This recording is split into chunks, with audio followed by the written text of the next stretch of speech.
pada hari ini, simulasi dan komunikasi digital. Bagaimana kabar kalian?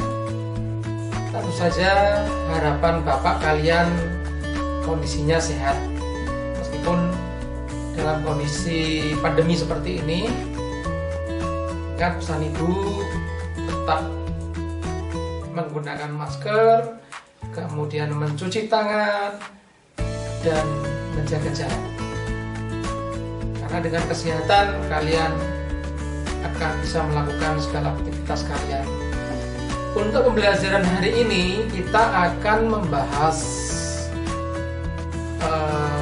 kompetensi dasar 3.10, yaitu kompetensi dasar pengetahuan, menganalisis komunikasi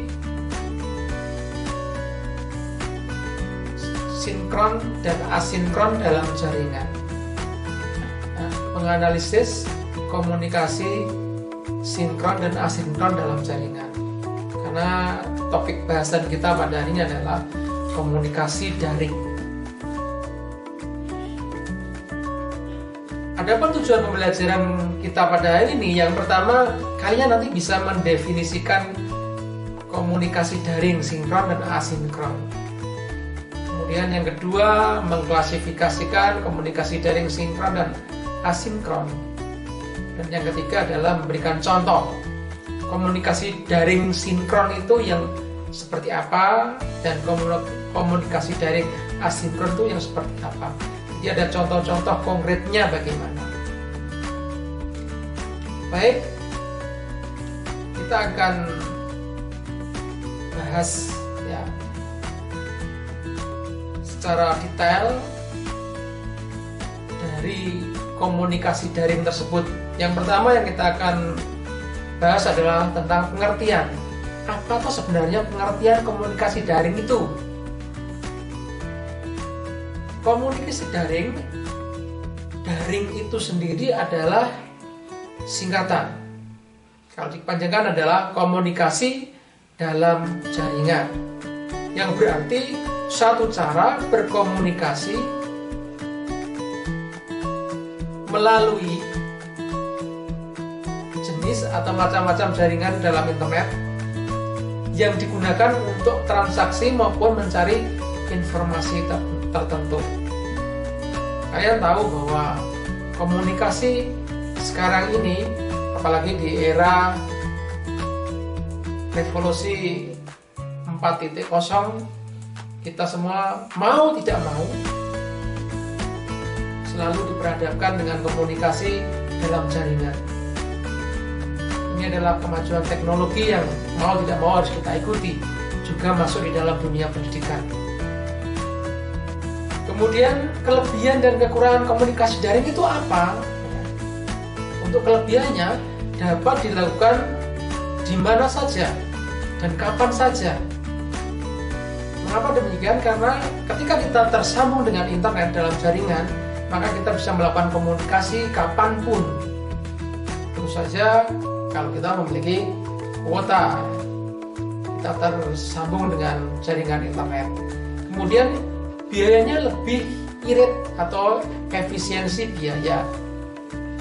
Jadi kalau zaman dahulu telepon mahal, mau telepon ke luar negeri aja mahal, ada tarifnya berbeda. Tapi kalau sekarang, kalau kita menggunakan telepon melalui jaringan, tarifnya sama, tergantung data yang kita pakai. Kemudian terintegrasi dengan layanan TIK lainnya. Jadi kita bisa menggabungkan komunikasi tersebut dengan layanan-layanan TIK yang ada atau yang lainnya. Kemudian berikutnya adalah meningkatkan intensitas berkomunikasi. Karena kapanpun, dengan siapapun, dimanapun, kita bisa melakukan komunikasi. Tetapi ada kelemahannya atau kekurangan dari komunikasi daring tersebut. Yang pertama adalah tidak mewakili emosi pengguna. Jadi kita tidak bisa berhadapan langsung dengan yang kita ajak komunikasi. Mungkin orang itu kelihatan senyum tapi tidak tahu dalam hatinya bagaimana. Jadi tidak mewakili emosi penggunanya. Kemudian memerlukan perangkat khusus Jadi kalau kita melakukan komunikasi dalam jaringan, kalau kita tidak memiliki media apapun, perangkat apapun, ya kita tidak bisa. Seperti internet, seperti komputer atau handphone yang tersambung dengan jaringan internet. Kemudian yang ketiga, terlalu banyak informasi yang tidak penting. Kadang-kadang kita mau melakukan komunikasi dalam jaringan, kita tergoda dengan hal-hal yang lain karena ada banyak hal yang bisa disampaikan dalam komunikasi di dalam jaringan itu. Informasi-informasi yang masuk dapat kita terima, baik itu yang baik maupun yang buruk. Kemudian yang keempat adalah menyita konsentrasi. Artinya apa? Bahwa kadang-kadang kita tidak fokus pada tujuan. Akhirnya kita kemana-mana. Misalnya kita mau komunikasi, mengirim email, tapi kita tergoda dengan iklan dan sebagainya, akhirnya kita tidak konsentrasi, dengan kita tidak fokus pada apa yang akan kita kerjakan yang sudah kita rencanakan tersebut.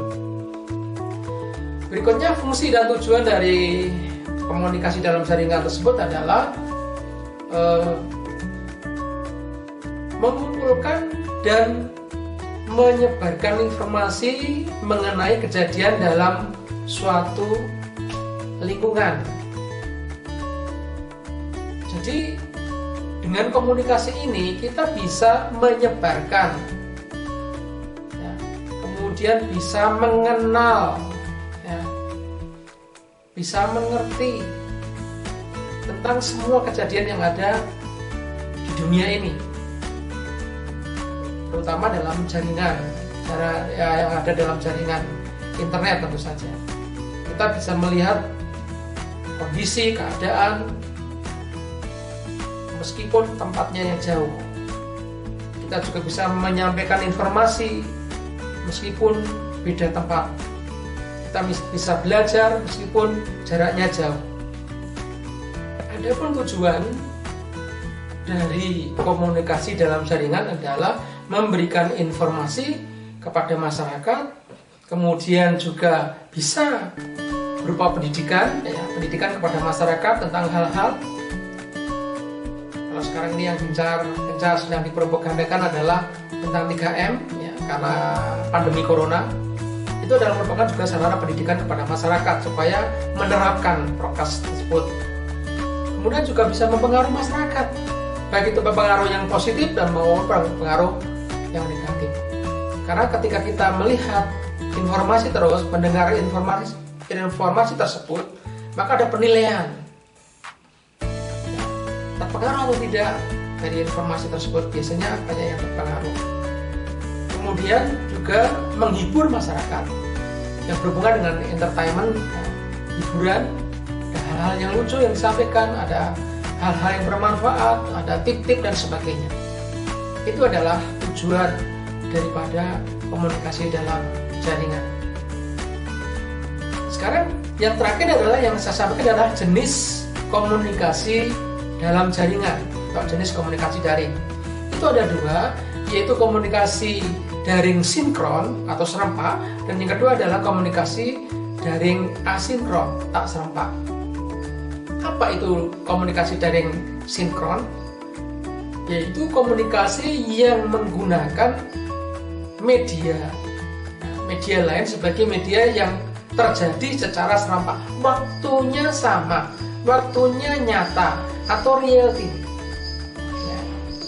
Sedangkan komunikasi daring asinkron tidak serempak adalah komunikasi yang menggunakan perangkat komputer atau media dan dilakukan secara tunda, ya, tidak serempak.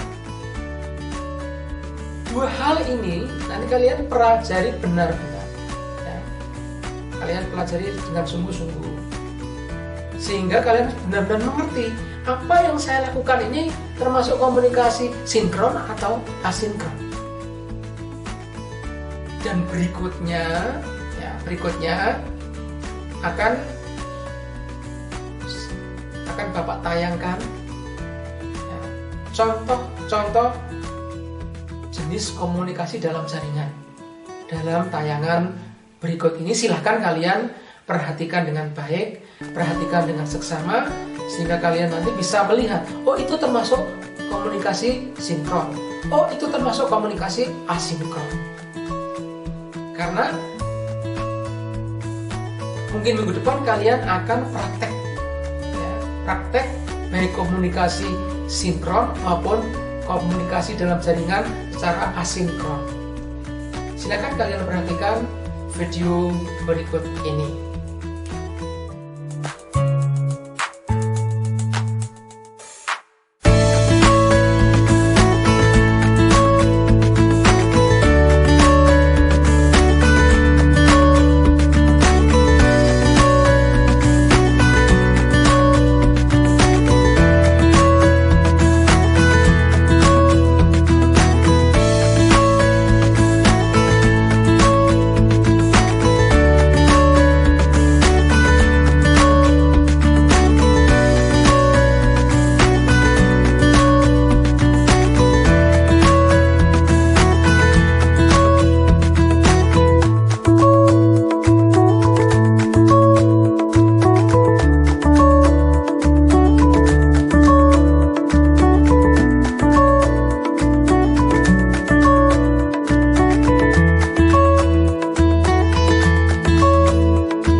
Tumben angkatnya cepet.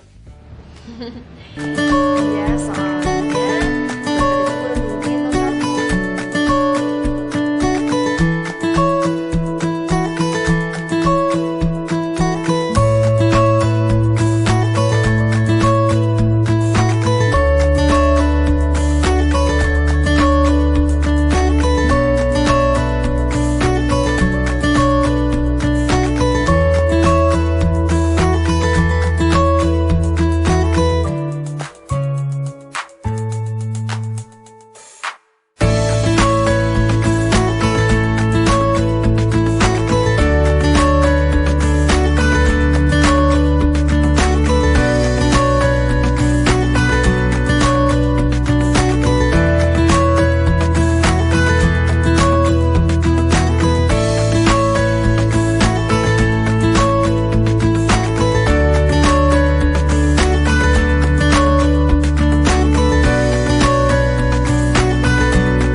Bagaimana setelah melihat tayangan video tadi?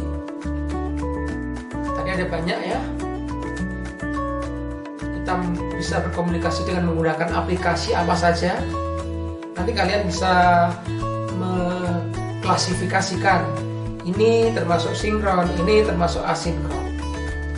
Dan materi yang Bapak sampaikan hari ini juga Bapak upload, sudah Bapak posting di Classroom. Silakan nanti kalian download, kalian pelajari lagi lebih detail. Baik itu videonya, baik itu PowerPoint-nya, ataupun baik itu PDF-nya. Silakan nanti kalian upload secara mandiri dan kalian pelajari dengan sungguh-sungguh. Bapak akan tayangkan di Classroom-nya, silakan kalian lihat. Yang belum menjadi anggota Classroom atau bergabung menjadi anggota di Classroom Simulasi dan Komunikasi Digital, silakan segera bergabung saja. Berikutnya, sebagai akhir pembelajaran kita hari ini, kalian Bapak beri tugas. yaitu untuk menyelesaikan tugas, menjawab pertanyaan secara mandiri, ya, secara mandiri yang ada di Google Form, ya, yang ada di Google Form yang sudah juga Bapak posting di Classroom Simulasi dan Komunikasi Digital di kelas ini atau di ruangan ini. Akan kalian lihat, ini kalian buka tugas, kemudian kalian mulai kerjakan. Demikian yang Bapak sampaikan pada hari ini. Harapan Bapak, ketika kalian nanti melakukan komunikasi dalam jaringan, kalian akan paham, oh, saya ini sedang melakukan komunikasi dalam jaringan asinkron. Oh, saya ini sedang melakukan komunikasi dalam jaringan sinkron, gitu. Dan kalau disuruh menjelaskan juga bisa menjelaskan. Kita ke depan akan belajar lebih detail lagi masing-masing aplikasi yang kita pakai untuk komunikasi dalam jaringan, baik sinkron maupun asinkron. Bagaimana cara menggunakannya, bagaimana cara mengirimnya, bagaimana cara menjadi anggota dan sebagainya. Nanti kita akan pelajari lebih detail. Demikian yang Bapak sampaikan, kiranya apa yang Bapak sampaikan ini bermanfaat bagi kalian, dan terus semangat belajar secara mandiri, tingkatkan kompetensi kalian, dan terus belajar untuk masa depan kalian sendiri. Jadi masa depan kalian tentukan sendiri dengan giat belajar dengan sungguh-sungguh, dan tetap melaksanakan protokol kesehatan kesehariannya supaya kalian tetap sehat dan terus dijauhkan atau tidak akan terpapar virus corona. Sampai ketemu minggu depan. Selamat siang atau selamat pagi. Terima kasih.